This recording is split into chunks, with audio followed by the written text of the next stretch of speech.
여러분 안녕하세요. 찾아가는 새벽기도 시카고 예수사랑교회 조선영 목사입니다. 오늘도 변함없는 주님의 은혜와 평강이 저와 여러분의 삶의 종일 풍성하기를 기도합니다. 오늘 말씀은 고린도후서 2장 14절에서 17절까지 말씀입니다. 제가 읽어드리죠. 항상 우리를 그리스도 안에서 이기게 하시고 우리로 말미암아 각처에서 그리스도를 아는 냄새를 나타내시는 하나님께 감사하노라. 우리는 구원받는 자들에게나 망하는 자들에게나 하나님 앞에서 그리스도의 향기니 이 사람에게는 사망으로부터 사망에 이르는 냄새요 저 사람에게는 생명으로부터 생명에 이르는 냄새라. 누가 이 일을 감당하리요.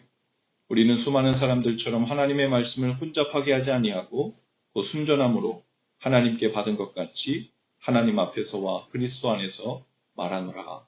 아멘. 바울은 그리스도 안에서 승리를 주시는 하나님께 감사했습니다. 항상 승리를 얻었다고 고백하고 있죠. 사도 바울에게도 실제로는 실패처럼 보이는 일들이 분명 많았습니다. 그가 복음을 전했다 하더라도 여전히 영접치 않고 반발한 자들이 있었죠. 선교 가운데서도 성과가 미미하고 적었을 때도 분명히 있었습니다. 그러나 바울은 조금도 실패했다고 생각하지 않았죠. 항상 그리스도 안에서 승리를 주셨다고 고백합니다. 그냥 긍정적으로 생각한 것이 아닙니다.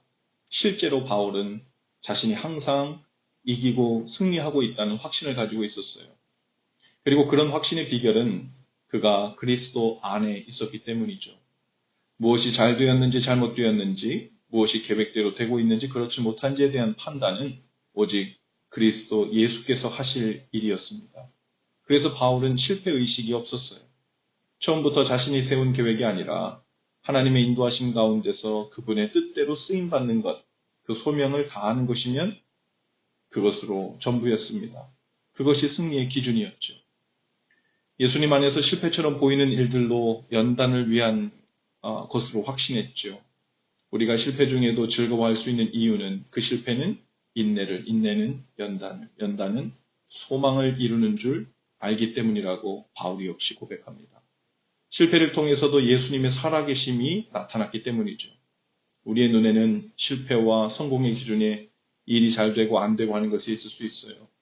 그러나 그리스도 안에 있는 사람에게는 일의 실패와 성공의 기준은 그 일을 통해 그리스도께서 드러나셨는가, 그리스도의 뜻이 이루어졌는가에 있었어요.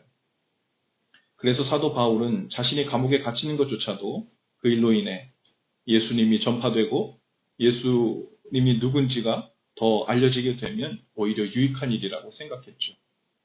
본문 말씀을 현대어 성경에서는 이렇게 번역하고 있습니다. 그러나 하나님께 감사드립니다. 하나님께서는 우리를 그리스도께서 이루신 일을 통하여 승리의 행진에 동참케 하셨습니다. 우리는 이미 승리하고 이기신 그리스도의 행진에 동참하고 있는 것이죠. 요한복음 16장 33절에 이것을 너에게 이름은 너희로 내 안에서 평안을 누리게 하려 함이라. 세상에서는 너희가 혼란을 당하나 담대하라.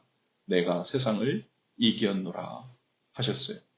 이미 승리하신 주님 안에서 그 길에 동참하는 동안에도 여전히 우리 삶에는 실패처럼 보이는 환란도 있고 고난과 문제도 있을 수 있다는 겁니다. 그러나 그 모든 과정에도 우리가 그리스도 안에 있기만 한다면 실패는 없는 거죠.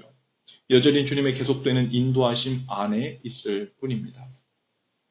그리고 주님은 우리로 하여금 그리스도를 아는 냄새를 나타내게 하신다고 했습니다. 바로 생명의 냄새죠. 냄새는 눈에 보이지 않아요. 그러나 사람은 그 마음에 무엇을 담고 있는가에 따라 보이지 않는 냄새를 풍깁니다. 어느 사람과 대화를 하며 마음을 나눈 후에는 그 뒷모습에서 냄새가 나죠. 기분 좋은 생명의 향기가 나는 사람이 있고 곁에 있기 힘들도록 악취가 나는 사람도 있죠. 저희 둘째 딸 시완이에게 습관 비슷한 것이 하나 있는데요. 제가 며칠 동안 출타할 때는 헤어질 때 그리고 돌아올 때 여지없이 시완이가 제 배에 얼굴을 파묻고 냄새를 맡습니다. 그리고 아빠 냄새라고 합니다. 제가 향수를 즐겨 뿌리는 것도 아니고 특별히 좋은 냄새나 꽃 냄새가 나는 것도 아닐 텐데 아마도 땀 냄새 비슷하게 섞인 것이겠죠. 그런데 그 냄새를 맡으면 마음이 좋은가 봅니다. 아빠 냄새이기 때문이겠죠.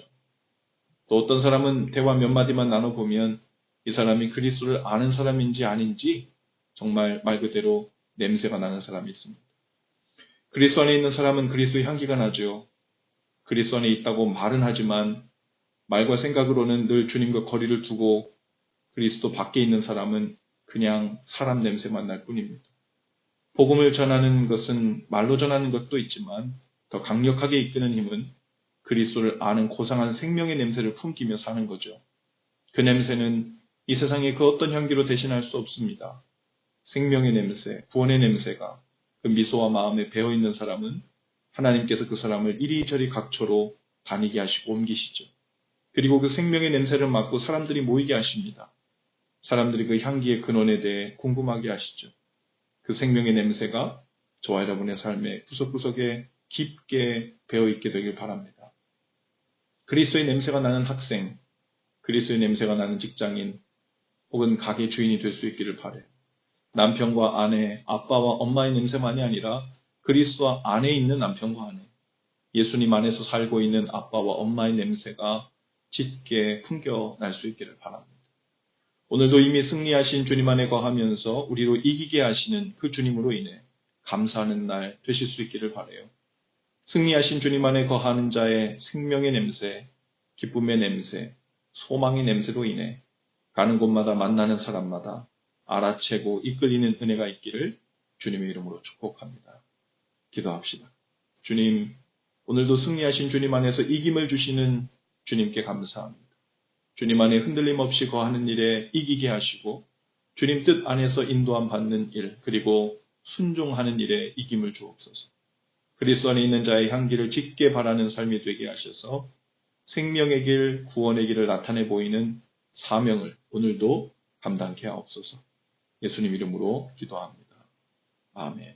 여러분, 오늘도 예수 사랑으로 화이팅입니다. 내일 아침에 다시 찾아뵙죠.